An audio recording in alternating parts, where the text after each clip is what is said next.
Hello दोस्तों, आज हम लोग देखेंगे वचन। ठीक ना, वचन के बारे में जानेंगे। वचन है क्या? ठीक है।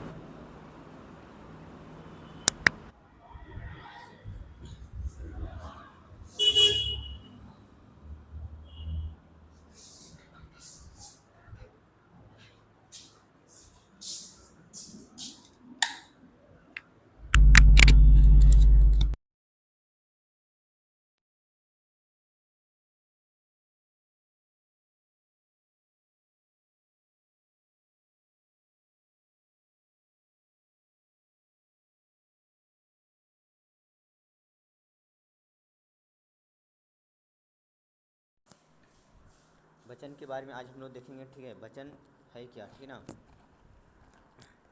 उधर कहा जाता है कि वचन शब्द के जिस रूप से यह पता चले कि वह वह एक या एक से अधिक, ठीक ना, अधिक अधिक हो, उसे एक वचन कहते हैं। क्या कहते हैं? वचन कहते हैं। वचन किसे कहते हैं? शब्द के जिस रूप से यह पता चले कि वह एक या एक से अधिक, ठीक ना, हो, उसे क्या कहते हैं? वचन कहते हैं। ठीक ना। और वचन का मतलब होता है संख्या। क्या होता है? संख्या। उसके बाद आगे हम लोग देखेंगे वचन को कितने भाग में बांटा गया। हिंदी ग्रामर में वचन को दो भाग में बांटा गया। कितने भाग में बांटा गया है? दो भाग में। ठीक ना।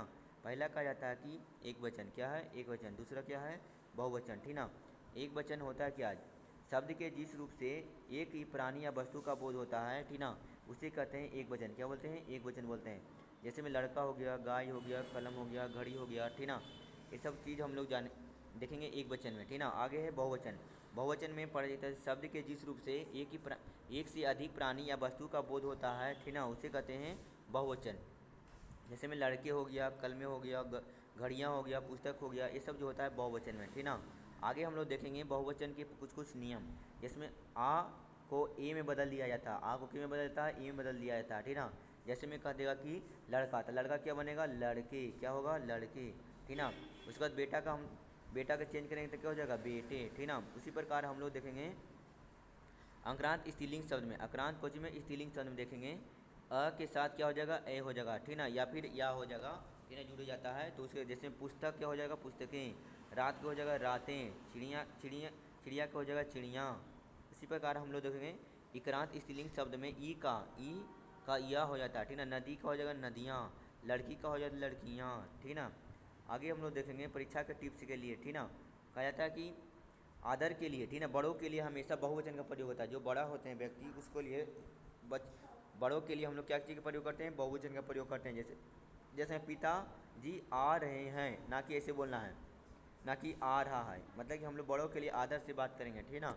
आगे नृत्य बहुवचन क्या होता है? कुछ शब्द हमेशा बहुवचन में ही प्रयोग होता है। कुछ कुछ ऐसा शब्द होता है, ठीक ना, हमेशा बहुवचन में ही प्रयोग होता है, जिसमें प्राण, दर्शन, हस्ताक्षर, आंसू, लोग, ये सब। ठीक ना। आगे हम लोग देखेंगे नृत्य एक वचन। ठीक ना। कुछ शब्द हमेशा एक वचन में ही प्रयोग होता है। कुछ कुछ जो शब्द होता है, ठीक ना, एक वचन में ही प्रयोग होता है, जिसमें पानी, दूध, घी, सत्य, प्रेम, आकाश, ये सब। ठीक ना। आगे हम लोग देखेंगे एक छोटा सा अभ्यास, ठीक ना, जैसे में हस्ताक्षर कौन सा मतलब वचन है? ठीक ना। तो हस्ताक्षर जो है बहुवचन है। इसी प्रकार हम लोग देखें पुस्तक कौन सा वचन है? ठीक ना। पुस्तक कौन सा वचन है? पुस्तक मतलब कि पुस्तक के बहुवचन क्या होगा? पुस्तक हो जाएगा। आकाश, आकाश कौन सा वचन है? एक वचन है। आकाश कौन सा वचन है? एक वचन है। ये हो गया वचन हम लोग को खत्म। ठीक ना। अगला दिन हम लोग पढ़ेंगे, ठीक ना, संधि समास के पढ़ेंगे, संधि के बारे में पढ़ेंगे। संधि बहुत इंपॉर्टेंट चैप्टर है, ठीक है। और वचन जो ये चैप्टर है, इसको 2-3 बार कम से कम प्रैक्टिस कर लेना है घर पे, और एक इसको लिख लेना है भी, ठीक है। तो अगला दिन मिलेंगे, ठीक है।